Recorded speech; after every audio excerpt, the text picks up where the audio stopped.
이 시간 우리에게 주시는 하나님의 말씀을 함께 봉독하겠습니다. 하나님 말씀은 신약성경 고린도후서 4장 16절에서부터 5장 7절까지의 말씀입니다. 고린도후서 4장 16절에서 5장 7절입니다. 제가 가지고 있는 성경은 신약성경 290페이지에 있습니다. 제가 한 절 읽고 여러분 한 절 읽고 교독하겠습니다. 그러므로 우리가 낙심하지 아니하노니 우리의 겉사람은 낡아지나 우리의 속사람은 날로 새로워지도다.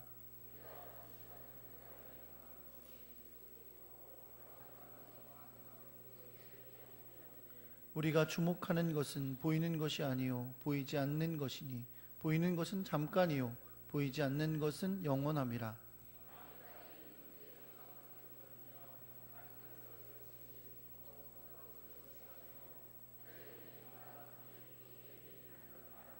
참으로 우리가 여기 있어 탄식하며 하늘로부터 오는 우리 처소로 덧입기를 간절히 사모하노라. 참으로 이 장막에 있는 우리가 짐진 것 같이 탄식하는 것은 벗고자 함이 아니요 오히려 덧입고자 함이니 죽을 것이 생명의 삼킨 바 되게 하려 함이라.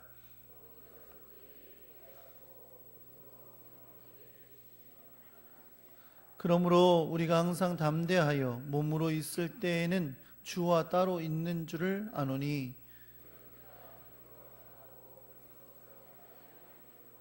아멘.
기도하겠습니다. 우리의 소망이 되시는 만유의 주 하나님 아버지, 오늘도 우리의 예배를 받아주시옵소서. 우리의 어둡고 죄악되고 연약한 것은 가리워 주시고 긍휼히 여기시는 하나님의 크신 사랑과 자비가 함께하여 주옵소서. 주의 말씀을 듣겠습니다. 하나님, 마음과 생각과 모든 것이 주의 말씀을 향하게 하여 주시고 아멘으로 화답하며 순종을 다짐하는 복된 시간이 되게 하여 주옵소서. 성령님, 이 시간에 모든 말씀 가운데 역사하여 주시옵소서. 우리 주 예수 그리스도의 이름으로 기도합니다. 아멘. 할렐루야. 옆에 계신 분들하고 인사하겠습니다. 잘 오셨습니다. 사랑합니다.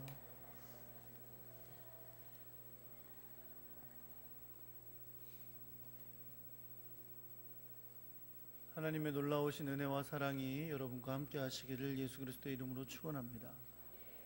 제가 충고를 하나 하자면 여기 계신 분들 중에 한 4분의 1은 예배 시작한 이후에 오셨어요. 예배 시작 전 5분 전에 오시기 바랍니다. 그렇게 아멘도 또 안 해. 나는 절대 그렇게 못하시는 분들이 계신가 보네. 5분 전에 오셔야 예배는 미리 마음으로 잘 준비하고 또 찬양하고 그렇게 예배하는 것과 그냥 불이 나게 와가지고 겨우 시간 맞춰 와서 예배하는 것과는 달라요. 왜냐하면 우리가 하나님을 향한 마음이 다른 거잖아요. 그렇죠? 조금 일찍 일어나시거나 아니면 화장 한두 군데 빠뜨려도 괜찮으니까 미리 오셔서 하나님 앞에 예배할 수 있으시기를 바랍니다. 아셨죠? 네. 주의 사랑과 은혜가 여러분과 함께 하시기를 예수 그리스도 이름으로 축원합니다. 한번 따라해 볼게요. 영원한 것을 주목하라. 사실 저는 보지 못했는데 최근에 아주 화제가 됐던 영화 중에 하나가 곡성이라는 영화래요. 저는 보지 못했는데 그 영화 덕분에 유행하는 말이 요즘 있더라고요. 뭔지 아세요? 그 아역 배우가 하는 대사라는데 무엇이 중헌디? 이거래요. 무엇이 중헌디? 이게 충청도 사투리잖아요. 뭐가 중요한데? 뭐 이런 말에 충청도 사투리죠. 무엇이 중헌디? 이것이 유행하는 단어라 그래요. 오늘 여러분과 제가 주님의 말씀을 함께 나누면서 우리 마음속에 도전하고 질문해 봐야 될 질문이 뭐냐면 과연 무엇이 중요한가? 과연 나는 내 삶에 무엇을 중요하게 여기고 살아가고 있는가? 뭘 나는 내 삶에 중요한 것을 여기면서 주목하고 살아가고 있는가? 질문해 보면서 오늘 말씀을 들을 수 있기를 간절히 소망합니다. 여러분, 우리는 예수 그리스도를 믿는 하나님의 백성들입니다. 그렇다면 세상 사람들과 다른 예수를 알지 못하는 사람, 하나님을 창조주 하나님으로 우리를 다스리시는 분으로 섬기지 않는 사람들, 예수 그리스도 외에는 구원이 없다 라고 믿는 사람으로서 우리는 과연 세상 사람들과 어떻게 다르게 생각하고 또 바라보고 살고 있을까요? 과연 무엇을 중요하게 여기고 살아가고 있습니까? 여러분, 오늘 본문의 오늘 설교의 제목이 여러분에게 이 질문에 대한 답을 사실은 주고 있어요. 제가 다시 한번 질문해 볼게요. 무엇이 중헌디? 제목에 나온다니까. 제목에, 설교 제목에 다시 질문해 볼게요. 무엇이 중헌디? 영원한 것이 중한겨. 제가 한번 다시 해볼게요. 무엇이 중헌디? 그러면 영원한 것이 중한겨. 이렇게 하시는 거예요. 아셨죠? 네. 준비되셨어요? 이것도 충청도 출신 아닌 사람들 기분 나쁜가? 자, 한번 해보겠습니다. 무엇이 중헌디? 끝에 끌어야 돼요. 영원한 것이 중한겨. 그렇게 해야죠. 여러분, 영원한 것이 중한 줄 믿으시기 바랍니다. 오늘 말씀 가운데 우리가 한번 영원한 것이 무엇인지를 깨닫고 우리 마음 가운데 영원한 것을 중요하게 여기고 살아갈 수 있는 그런 여러분과 제가 되기를 간절히 소망합니다. 근데 여러분, 이 영원한 것의 특징이 한 가지 있어요. 이 특징은 뭐냐면 눈에 보이지 않는다는 거예요. 일반적으로요, 우리가 눈에 보고 있는 것들은 대부분 영원하지 않습니다. 영원한 것은 눈에 보이지 않아요. 눈에 보이지 않는 것이 영원합니다. 반대로 말하면 우리가 눈에 보이는 것은 영원하지 않다는 뜻인데, 우리는 사실 일평생을 살면서 눈에 보이는 것만을 바라보고 사는 경우가 굉장히 많아요.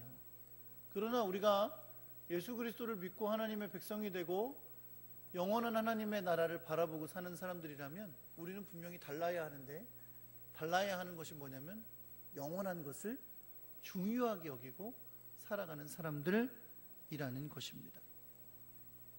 사실 여러분, 영원한 것을 주목하라 라고 제가 제목을 정했는데, 사실 이 말은 약간 모순되는 말이에요. 왜냐하면 영원한 것은 보이지 않는다 그랬잖아요. 근데 주목하는 건 보는 거잖아요. 그렇죠?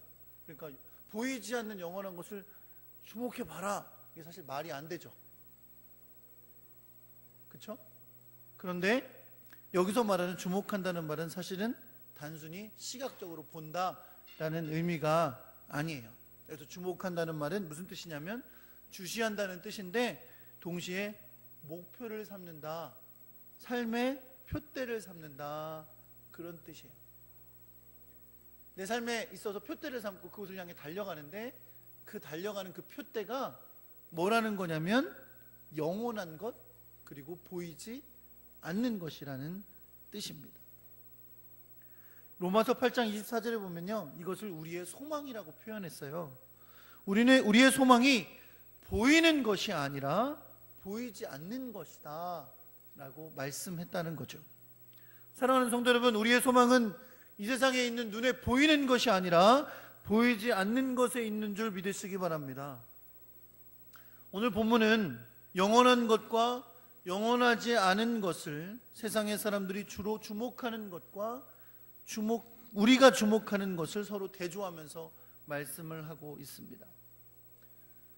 첫 번째, 여러분 이렇게 말씀해요. 우리에게 겉사람과 속사람이 있다라고 대조적으로 말씀합니다. 16절의 본문 말씀에 보면 낡아지는 존재인 겉사람과 날로 새로워지는 속사람이 있다라고 말씀하고 있어요.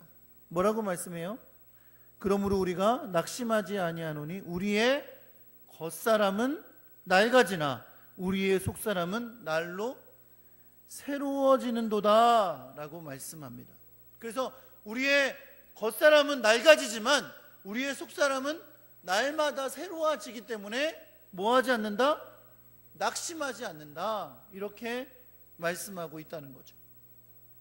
우리 여러분, 지난주에는 맥주감사절이었기 때문에 한 주가 지나서 고린도후서 말씀을 보질 않았는데, 그 전주에 했던 고린도후서 말씀을 우리가 기억한다면 이 본문이 의미하는 것을 좀 잘 알 수 있는데요. 우리는 지난 본문에서 사도 바울이 우리는 질그릇이다 라고 말하는 걸 함께 나눈 적이 있어요. 우리는 질그릇인데 우리 질그릇에 뭘 담았다? 보배를 담았다 그랬어요. 질그릇은 어떤 거예요? 깨지기 쉽고 별로 가치 없고 별로 귀하게 여길 것이 없는 연약한 것을 말하지만, 그런 질그릇 같은 우리에게 그리스도를 중심으로 한 복음이라는 보배를 주셨다, 보배를 담게 하셨다라고 말씀하셨습니다. 오늘 본문에서 말하는 이 겉사람과 속사람은 사실 그것과 관련이 있어요. 우리가 말하는 겉사람은 바로 질그릇과 같이 연약한 육체와 같은 것을 말하는 것입니다. 그런데 속사람은 바로 그 보배를 담고 있는 우리의 영원한 생명이 있는 또한 육체를 말하는 것이에요. 여러분, 연약한 인간으로서 고난 속에 있는 사도 바울은 질그릇과 같은 자신의 겉사람은 깨지고 낡아서 없어질 연약한 존재라는 것을 너무나 잘 알고 있었습니다. 그러나 그 연약함으로 인해서 낙심하지 않는다 그랬어요. 고난을 만나고 어려움을 만나고 박해를 받고 하는 가운데 이 육체가 얼마나 연약한지, 가진 것도 없고 공격받을 수밖에 없고 병날 수밖에 없고 무너질 수밖에 없는데 육체가 얼마나 연약한지 낙심할 수밖에 없지만, 사도 바울은 낙심하지 않는다고 말합니다. 왜요? 내 겉사람, 이 겉모습은 날마다 연약해서 낡아져 없어져 가지만, 무너져 가지만, 깨져 가지만, 죽어 가지만, 내 속사람은 이 고난 속에서, 이 어려움 속에서, 이 아픔 속에서 날마다 새로워진다 라고 고백하고 있기 때문에 그렇습니다. 여기서 말하는 이 속사람은 물론 육체를 말하는 것이지만 이 속사람은 주님께서 약속하신 대로 우리가 부활할 때 영원한 것을 입게 될 것을 말씀하는 거예요. 성경에 보면 부활할 때 우리의 몸이 변한다 그랬죠? 그렇죠? 무덤 속에 잠자던 자들은 먼저 일으켜지는데 그때 영원한 몸으로 변한다 그랬어요. 썩어 없어질 그런 육체가 아니라, 또 죽지 아니한 사람들은 호련히 변화돼서 그 영원한 몸을 입는다고 말씀했어요. 그 영원한 몸을 입을 것이기 때문에, 그 영원한 하나님의 나라를 이룰 그 육체는 영원한 것이기 때문에, 비록 우리가 가진 지금 이 육체는 어제보다 오늘 한 살 늙었잖아요. 그렇죠? 우리가 죽을 날에 한 발 다가섰잖아요. 이 심각성이 없구나. 어제보다 오늘 한 살 늙었어요. 아무리 발라도 늙었어요. 아무리 주사를 맞아서 팽팽하게 만들어도 결국은 늙은 거예요. 한 살 늙어가고 연약하고 후패해져 가지만 영원한 몸을 입게 될 그 나의 영원한 육체는 오늘도 날마다 더 새롭다는 거예요.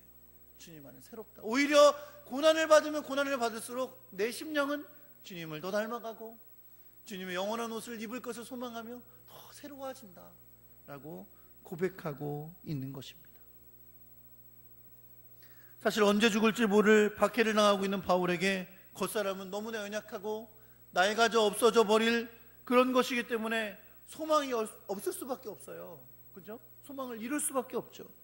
그러나 사도 바울은 그가 비록 이 육체를 가지고 죽더라도 다시 입게 될 영원한 부활의 몸이 있기 때문에 날마다 그 영원히 다시 부활할 내 몸은 날마다 새롭다.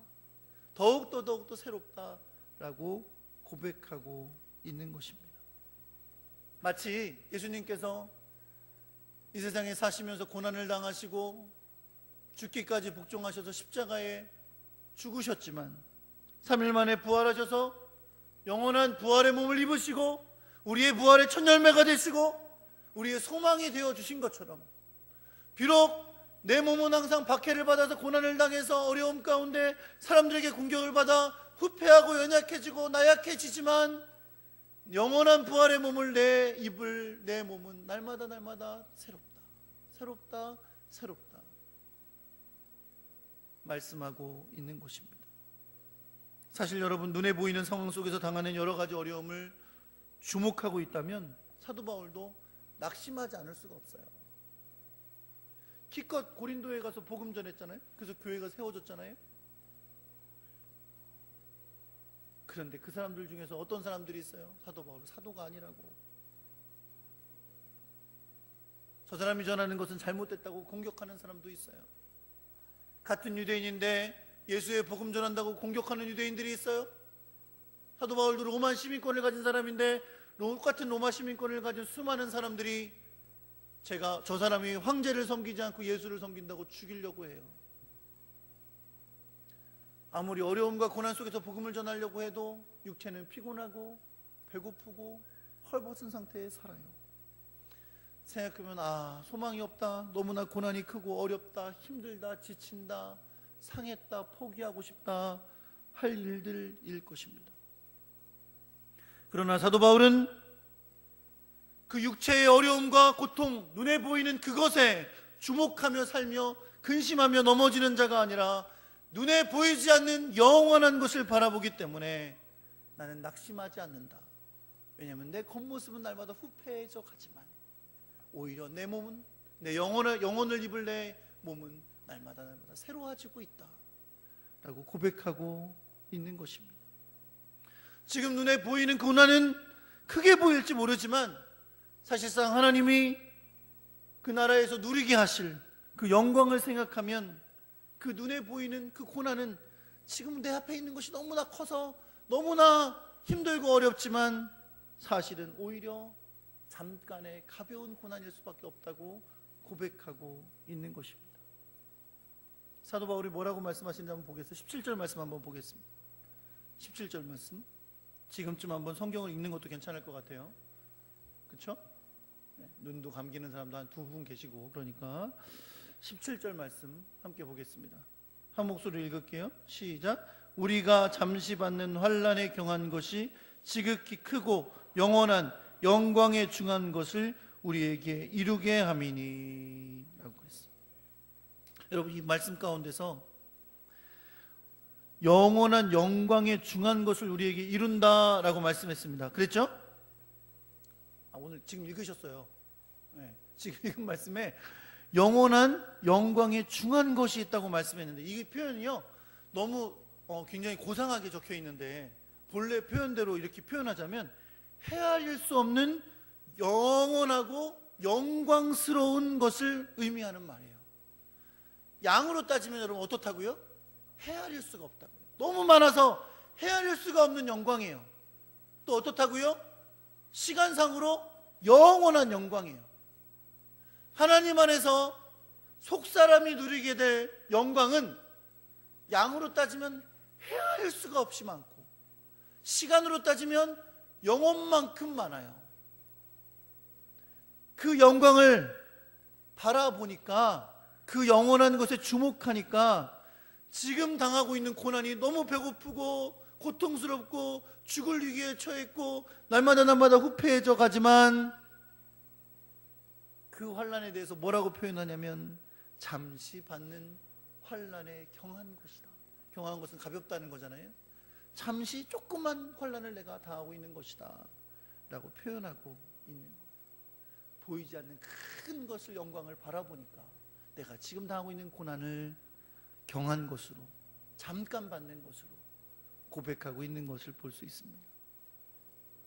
오히려 그리스도인들에게 이 고난은 영광의 고난이고 주님을 닮아가기 위한 영광으로 가는 과정이라고 말씀하고 있는 거예요. 베드로전서 4장 13절의 말씀에 보면 너희가 그리스도의 고난에 참여하는 것으로 즐거워하라. 이는 그의 영광을 나타내실 때에 너희로 즐거워하고 기쁘시게 하려 합니다 라고 선언하고 있습니다. 그리스도인들은 주님으로 인해 당하는 이 세상의 고난을 오히려 영광으로 여긴다는 거예요. 영원한 영광을 바라보기 때문에. 그런 눈으로 보니까 지금 당하는 고난이 잠시 받는 환난에 경한 것이라고 고백하게 되는 것입니다. 엄청난, 헤아릴 수 없는 영원한 영광을 바라보기 때문에 그렇습니다. 여러분, 우리가 환난과 어려움과 고난을 당하면 그 무게가 얼마나 커요. 그렇죠? 별거 아닌 것 같은데도 잠도 안 옵니다. 눌려서. 아이고, 아이고, 아이고, 안 하려고 해도 자꾸 한숨이 나와. 그렇죠? 그런데 어떻게 하나님, 그 환난이 경한 것이에요. 어떻게 그게 잠깐 있는 거예요. 별거 아니에요. 어떻게 그렇게 말씀하세요. 섭섭해요. 그런데 여러분, 예수 믿는 거는요 정말 획기적인 거예요. 획기적인 거. 예수 믿는 것은 하나님께서 뭐라고 말씀한, 야, 헤아릴 수도 없고 영원한 그 영광을 바라볼 줄 알아야 된다. 그걸 바라볼 줄 아니까 네가 지금 이 삶에서 당하는 고난, 예수 믿기 때문에 당하는 고난, 예수님 때문에 당하는 고난, 그 고난은 잠깐 지나가는 경한 거야 라고 우리에게 말씀해 주시는 거예요. 여러분과 저에게 그런 믿음이 있기를 예수 그리스도의 이름으로 축원합니다. 사랑하는 성도 여러분, 우리가 우리의 삶의 목표를 두고 살아가는, 어디다가 우리의 삶의 목표를 두고 살아가느냐에 따라 오늘의 상황을 바라보는 눈이 달라진다는 것을 우리가 기억해야 됩니다. 우리가 주목하여 보면서 삶의 목표로 삼아야 하는 그것이 그저 연약하고 깨지기 쉬운 질그릇이고 낡아지는 겉사람이고, 그리고 당장 당하는 어려움이 아니라 비록 나는 질그릇이지만 내 안에 담긴 영원한 보배가 있고 영원한 몸을 입을 속사람이 있고 보이지 않는 영원한 것이 있다는 것을 우리가 기억해야 될 줄 믿습니다. 여러분, 죄악된 본성을 가진 인간들은 어때요? 본래 여러분, 죄악된 인간은 영원하지 않는 눈에 보이는 것을 주목하며 살게 돼 있어요. 눈에 보이는 것만 보여요. 그렇죠?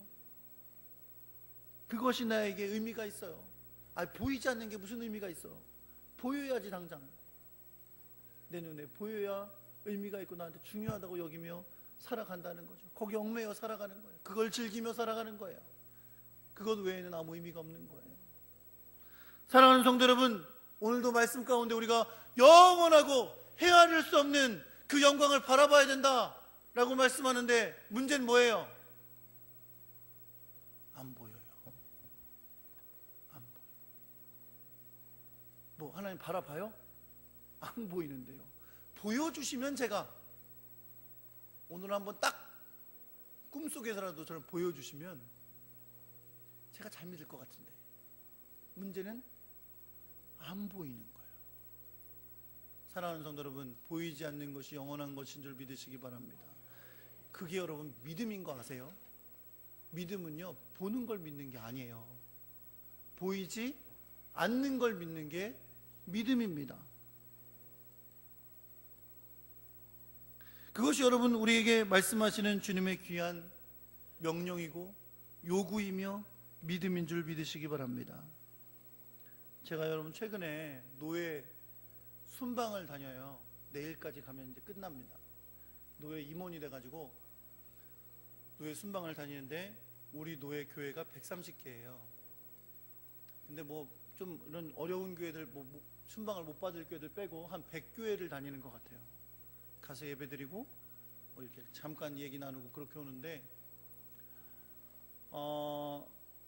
그렇게 다니다 보니까 정말 여러 교회를 다녀보게 되더라고요. 멀리는 남원까지 갔어요. 남원. 그냥 충청도에 이렇게 천안에 계시다가 남원으로 가신 건데 노예를 안 옮기셨어. 그리고 남원까지 갔다 왔어요. 근데 여러분, 이 충청도에 정말 여러 곳 있죠? 논산, 서산, 요즘 서산은 좋아졌더라고요. 대산, 서천, 청양, 뭐 이런 데. 잘 모르는 동네도 많더라고요. 무슨 무슨 면 뭐 이런 데. 근데 어디 그런 데 가면 또 교회가 있어요. 우리 교단 교회가 있어서 가서 예배드리고 하다 보면 성도가 어떻게 됩니까? 그랬더니 우리 교회는요, 목사님 85세 할머니가 설거지 하세요. 막내실에 85세 할머니가. 솔직히 젊은 사람들 다 떠나고. 그런데 기도 제목은 뭐예요? 기도 제목이 뭔지 아세요? 젊은 일꾼을 보내달래. 동네에 젊은 일꾼이 거의 없어요. 젊은 사람이 다 할아버지 할머니들이 대부분 사셔요. 그러면서 이제 교회 다니시는, 예배드리러 오시는 분이 10명 안팎이야. 인간적인 눈으로 보면, 우리의 겉사람의 눈으로 보면, 세상적인 계산으로 따지면 그 교회에서는 목사님 먹고 못 삽니다. 살 수가 없어요. 노인분들이 무슨 돈이 있어서 헌금을 해요. 그렇죠? 그럼 남은 시간 동안 뭐 하셔야 돼요? 이제 한 분 한 분 천국으로 보내드려야 돼요. 한 분 한 분. 저 같으면, 우리 같으면, 우리의 인간적인 생각으로 따지면 그만둬야지. 그쵸? 뭔 가치가 있다고 그거 해요. 근데 안 그러세요. 목사님들 어떻게 목회하세요? 이게 목사님들의 사명이라고 생각합니다. 이제 집사님들 한 분 한 분 천국에 아름답게 보내드리는 것, 그렇게 사명으로 여기고 목회하시는 분들이 너무너무 많아요. 어떻게 인간적인 눈으로 그렇게 합니까? 눈에 보이는 것만 바라보고 어떻게 그렇게 합니까? 사랑하는 성도 여러분, 그 목사님들 하늘의 영원한 것 바라보기 때문에 그렇게 하시는 거예요. 하늘의 영원한 것 바라보기 때문에 그 헌신으로 주님 앞에 살아가시는 겁니다. 선교지 가보세요. 선교지는 다 만만한지 아세요? 선교지도 수없이 많은 어려움과 고난과 힘든 속에서도 영원한 것 바라보며 승리하는 선교사님들이 얼마나 많이 있는지 모릅니다. 사랑하는 성도 여러분, 어떻습니까? 우리는 분명 눈에 보이지 않는 것, 영원한 것을 주목하며 살고 있습니까? 아니면 눈에 보이는 것을 주목하며 그것에 삶의 무게를 들고 살고 있습니까? 사랑하는 성도 여러분, 분명 우리의 겉사람인 육체는 끝이 나는 날이 옵니다. 우리는 그날에 무슨 일이 일어나는지 알아야 합니다. 오늘 본문 5장 1절에 보니까 이렇게 말씀했어요. 만일 땅에 있는 우리의 장막집이 무너지면 하나님께서 지으신 집 곧 손으로 지은 것이 아니요 하늘에 있는 영원한 집이 우리에게 있는 줄 아느니라. 여러분, 이 말씀께서 언급한 장막집은 우리 육체를 가리키는 거예요. 우리의 질그릇 같은 이 겉사람 육체를 가리키는 겁니다. 이 장막집이 무너지는 날이 있다는 거죠. 오늘 하루 한 발 가까이 갔다니까요. 그 장막집 무너지는 날에 한 발 간 거예요. 그렇죠? 남은 말이 많으신 분들이 있고 지금까지 산 날이 많으신 분도 있고 그래요. 그렇죠? 한 발 가까이 갔어요. 분명 이 장막을 벗을 날이 옵니다. 그날 분명 어떤 날이 되는 날이 되어야 하느냐? 하나님이 지으신 하늘의 영원한 집을 덧입는 날이 되어야 할 줄 믿습니다. 그날이 바로 부활의 몸을 입는 날인 거예요. 주님 만나는 그날 부활의 몸을 입고 영원한 우리의 하늘의 영원한 집을 덧입는 날이 되어야 될 줄 믿으시기 바랍니다. 문제는 뭡니까? 지금 그 하늘의 영원한 집을 덧입기 전에 이것이 눈에 보이지 않는 거예요. 안 보이죠? 하나님, 내가 덧입을 내 영원한 몸을 보여주세요. 안 보여주세요. 왜요? 그게 믿음이니까. 히브리서 11장 1절 뭐라고 증거합니까? 믿음은 바라는 것들의 실상이요 보지 못하는 것들의 증거니라. 믿음으로 승리하는 여러분과 제가 되길 간절히 소망합니다. 우리가 이 세상 가운데 살면서 모든 일을 행하고 사는 것은 눈에 보이는 것을 따라서 행하며 사는 것이 아니라 바로 이 믿음으로 행하며 사는 것인 줄 믿으시기 바랍니다. 재밌는 게 있어요, 여러분. 우리에게 하나님이 만들어 놓으신 영원한 하늘의 집이 있다 그랬잖아요. 내가 입을 육체예요. 부활의 몸 육체, 영원한 육체. 그런데 이걸 집이라고 표현하셨잖아요. 근데 성경에 보니까 이 집은요 보증금이 있어요. 근데 원래 여러분 보증금은 누가 내요? 세를 드는 사람이 내는 거죠. 세를 들어갈 사람이 내는 건데 이 보증금은 집주인이 내셨어요. 집주인이 영원한 집을 지어 놓으시고 이걸 너희에게 분명히 줄 거야 라고 약속하시면 약속의 표시를 세입자들에게 주셨어요. 우리가 세입자라고 생각하면 이해가 되시는 거죠. 지금 갑자기 집 얘기냐, 부동산도 아니고 뭐 이러시는 분들이 계신 것 같아. 우리가 영원한 집을 얻을 건데 그 보장으로 주신 보증금이 있어요. 보증금이 뭔지 아세요? 그게 바로 성령이에요. 사랑하는 성도 여러분, 여러분과 제가 예수 믿고 하나님의 자녀가 돼서 구원받고 성령이 우리에게 임하셨다면 우리는 보증금 받은 거예요. 어떤 보증금이요? 우리의 장막집이 무너지면 영원한 집을, 하나님이 지으신 영원한 집을 주겠다는 보증금을 받으신 줄 여러분 믿으시기 바랍니다. 여러분 보증금 가지셨어요? 이상한 게 뭐예요, 여러분? 그 보증금의 성령의 약속을 받았는데 아직도 땅의 것만 바라보고 사는 거예요. 여러분, 제가 지금 교회만 열심히 나오고 해야지 세상 일은 하지 마세요, 영원한 것만 바라보, 그런 뜻이 아니에요. 여러분이 세상 가운데 살아가면서 그 모든 일들 가운데 최선을 다해 살아갈지라도 그 모든 삶의 목표와 주목해야 되는 것은 그저 눈에 보이고 없어질 것이 아니라 영원한 하나님의 것을 바라볼 줄 알아야 된다는 것을 말씀하고 있는 겁니다. 우리 안에 보증금으로 주신 성령은요 우리에게 뭐라고 요구하세요? 뭐라고 말씀하세요?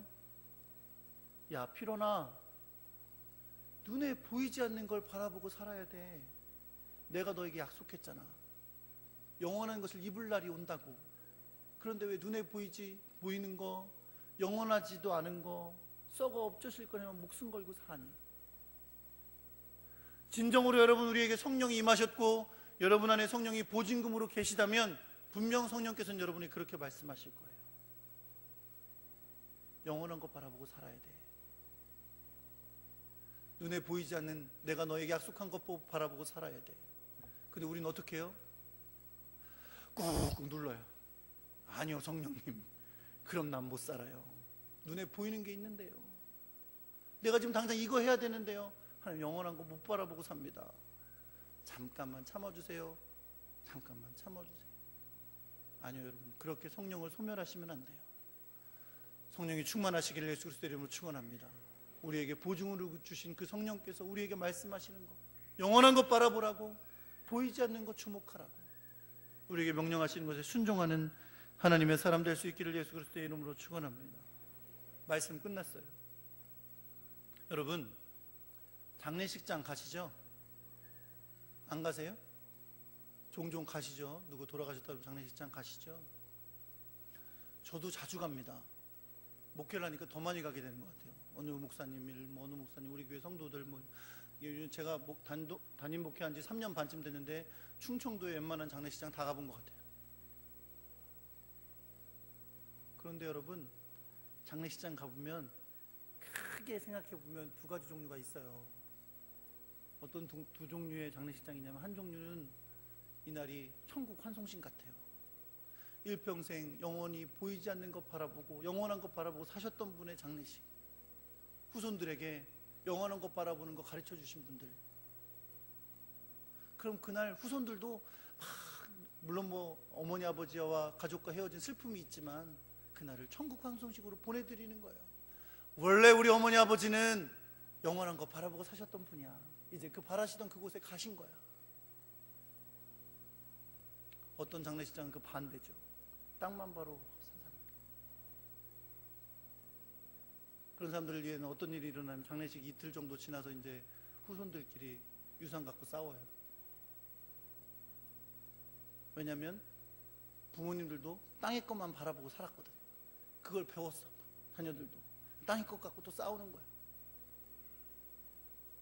여러분, 제가 비약해서 말한다고 생각할지 모르지만 분명히 장례식장은 그렇게 표현됩니다. 여러분의 삶이 끝나서 언젠간 다 우리의 육체가 후패해서 끝날 거잖아요. 그날 우리의 인생을 돌아볼 때의 후손들이 우리 아버지는 정말 영원한 것 바라보고 사셨던 분이었어. 땅만 바라보고 사셨던 분이 아니라 우리 어머니는 우리에게 가르쳐 주셨어. 영원한 것 바라보고 살아라. 하나님 나라 바라보고 살아라. 이 땅만 바라보지 말고. 인생의 비밀을 그렇게 가르쳐 주는 그런 여러분과 제가 되기를 우리 주 예수 그리스도의 이름으로 축원합니다.